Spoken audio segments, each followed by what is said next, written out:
অসুস্থতার কারণ দেখিয়ে মালদা মার্চেন্টস চেম্বার অফ কমার্সের সভাপতির পদ থেকে সরে দাঁড়ালেন জয়ন্ত কুণ্ডু। তার স্থলাভিষিক্ত হলেন সংগঠনের সহ সভাপতি অসিত কুমার সাহা।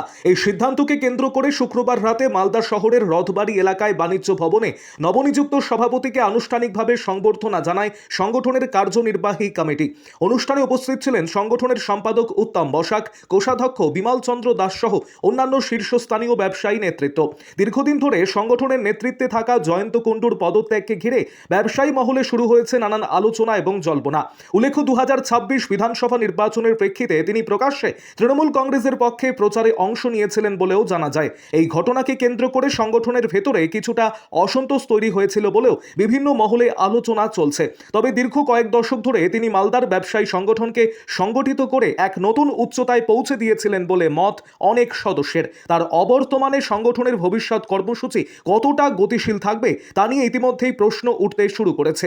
যদিও পদত্যাগের কারণ নিয়ে জয়ন্ত কুণ্ডু প্রকাশ্যে কোনো মন্তব্য করতে রাজি হননি।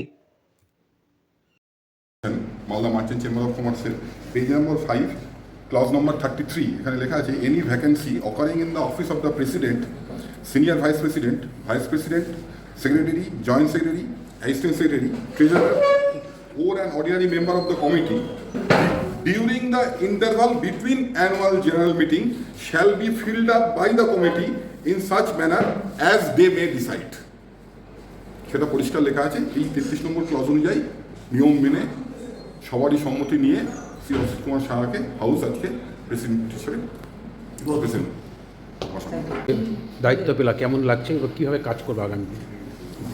আজকে দায়িত্ব, একটা বড় দায়িত্ব, গুরু দায়িত্ব আজকে আমার উপরে চাপিয়ে দিয়েছে আমার টোটাল এক্সিকিউটিভ কমিটি। তারা বলেছেন এবং আমার সিনিয়র ভাইস প্রেসিডেন্ট কমলেশ দা এবং আমার আরেক ভাইস প্রেসিডেন্ট সঞ্জয় দা এবং ট্রেজারার, মানে সকলে মিলেই, আমার 4টে জয়েন্ট সেক্রেটারি সকলে মিলে, সম্পাদক উত্তম বসাক, সকলে মিলেই আমাকে বলেছেন তোমাকে এই দায়িত্বটা নিতে হবে। আমি সকলের বাইরে তো নই, চেম্বার অফ কমার্সে দীর্ঘদিন ধরে আমার যোগাযোগ আছে, এটা সকলে আপনারা জানেন।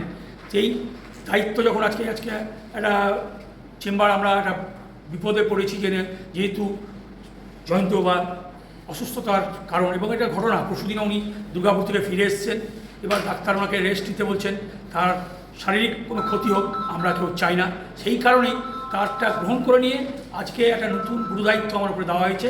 আমার এই দায়িত্ব নিয়ে নিশ্চয়ই ভালো লাগছে, কারণ আমি এসেছিলাম এখানে দীর্ঘদিন আগে।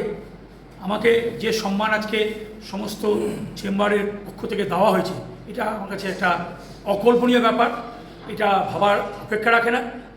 আমার একটাই কথা আছে যে আগামী দিনে আমি সমস্ত আমার টিমকে নিয়ে যদি কাজটা সাকসেসফুলভাবে করতে পারি তবেই আমার ভালো লাগবে। কারণ ব্যবসায়ীদের সবসময় কাজের চাপ আছে এবং ব্যবসায়ীদেরকে নিয়ে আমাদের চলতে হবে, জেলা প্রশাসনকে নিয়ে চলতে হবে, বিভিন্ন রাজনৈতিক নেতাদের সঙ্গেও কথা আমাদের বলতে হবে। বিভিন্নভাবে বিভিন্ন সময় এই কারণগুলো উঠে আসবে, কিন্তু আমরা চেষ্টা করব, আমি আমার টিমের সঙ্গে আলোচনা করে কাজগুলো করব এবং আশা করি খুব ভালোভাবেই সম্পূর্ণ করতে পারব।